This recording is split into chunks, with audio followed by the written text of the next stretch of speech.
Yo, check out my website, www.theclownthompson.net. That's clown spelled with K as you see here. As you see, here are my rants here. I'll be more and more regular in posting rants in the future. You see what I have going on here.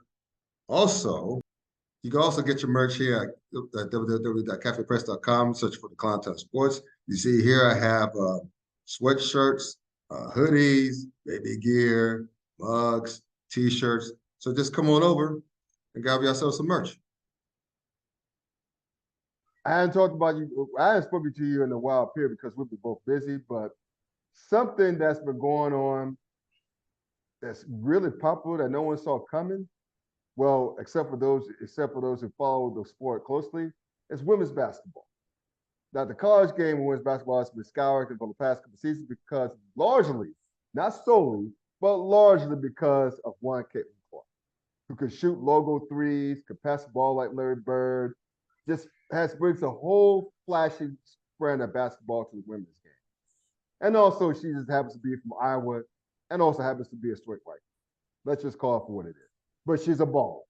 So now you parlaying that success to an overall the top overall draft pick with the nearby Indiana Fever, which is only an hour and a half from Cincinnati to me, from Cincinnati to Indianapolis, where they are. And of course, sold out arenas in Indianapolis. Also damn near sold out arenas in LA. When they played the Sparks, they sold out Crypto.com Arena, 19 plus, 19 grand plus, sold that shit out, right?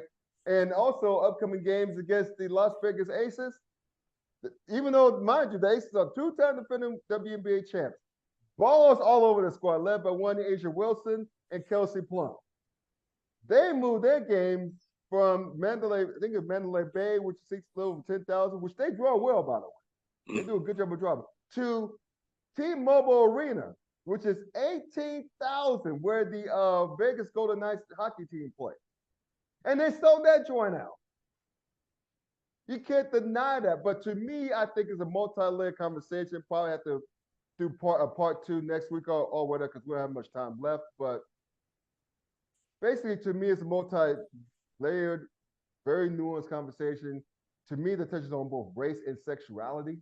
Mm-hmm. Given that the WNBA is, well, I think it was 70% black women. Yeah. And also not a large, but a sizable portion of the overall players are LGBTQ. Mm-hmm. So pretty much the perception is both a black and queer league. Yeah. And so now you have this straight white girl who's a complete baller, a phenom in college, and she has some good games here and there, and I think she's going to figure it out. Yeah. This is that her team sucks. That too. If you get drafted number one overall to a team, chances are that team sucks. Mm-hmm. But you also, in addition to that, which really a big reason why I've been saying, not solely because of Clayton Clark, you also have a couple young ladies by the name of Angel Reese and Cameron Brink, who are holding their own in their own right. Mind you, Angel Reese got body slammed. Well, no, I'm sorry, clothesline by Alyssa Thomas, who's also a ball that people don't know about. Shout out to Maryland, right? But yeah, so I mean, but to me, the super fans and the haters need to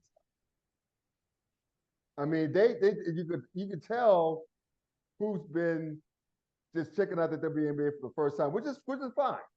Mm-hmm. They don't know. They don't know what they don't know what they don't know. That's fine. True. They don't know much about Asia Wilson. I can't say shame on them because they don't know. They don't know about Kelsey Plum. They don't know about Alyssa Thomas. They don't know about Brianna Stewart. They don't know about Sabrina Ionescu, even though she was in the All-Star game, the NBA All-Star game.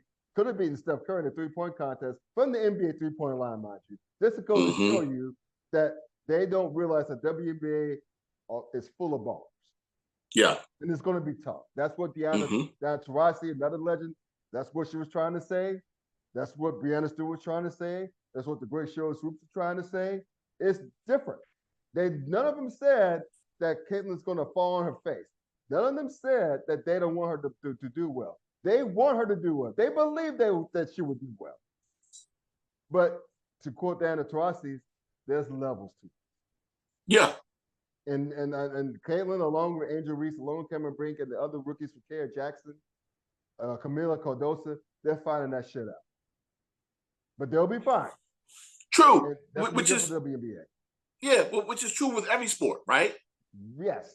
That you have this transition from the collegiate ranks. Remember, that happens in all sports at all levels. You know, you have kids that transition from junior high school to high school, high school to college to pros. And of course, that transition becomes tougher the higher that you go. Right. But yes, there are instances where we see rookies come in and dominate. The question was whether or not this young lady who America fell in love with would be able to do so on the next level. Right. The hope of those who watch the WNBA and always have been, and I will admit by saying that I'm not one of them. Sure. But you know, but you know, I follow sports and understand you know, a sport whose fan base is going to get an influx of fans out of nowhere. Mm-hmm. Ask me how I know that. Well, I'll probably end up talking about that in a couple of minutes anyway. But they end up getting this influx of fans, and your hope, if you're an insider already, is that they will discover that there are other quality players or coaches, quick jab, within that level, right? So hopefully, for all these fans that are showing up for Caitlin Clark and tuning in to watch Caitlin and tuning in to watch Angel, they're watching all of these great players and great teams that already exist within the league, and they can say, hey, they're great players here. I can like them and watch them too, while I'm trying to figure out whether or not this young lady who I was hoping would come in and blaze the league on fire. Right. Hopefully wait and see if she can get that right. Yeah. And I don't know if you want to touch on it a little bit, but of course, the firestorm that came after the discussion on First Take yesterday between Monica McNutt and Stephen A. Smith. To that, you know, I'll say this: 3 things can't be right at one time. Yes. So I don't know if you were going to touch on that or not, but did you want me to continue? Well, that's fine. Well, we can both follow that if you want. But basically, okay, that's like I said. This may be a 2-part because we got a few minutes left, but we'll definitely delve into this shit next week. We could carry a whole show on this topic. Most definitely. Well, I don't want to dive too deep into it, but I will say this. Okay. Being someone who's been covering HBCU sports for as long as I have. Yes. It's very, in my eyes, very parallel to the WNBA. You're looking to do whatever you can as a league, as a sport, as media to put out as much as you can about that sport and those players to help bring in fans.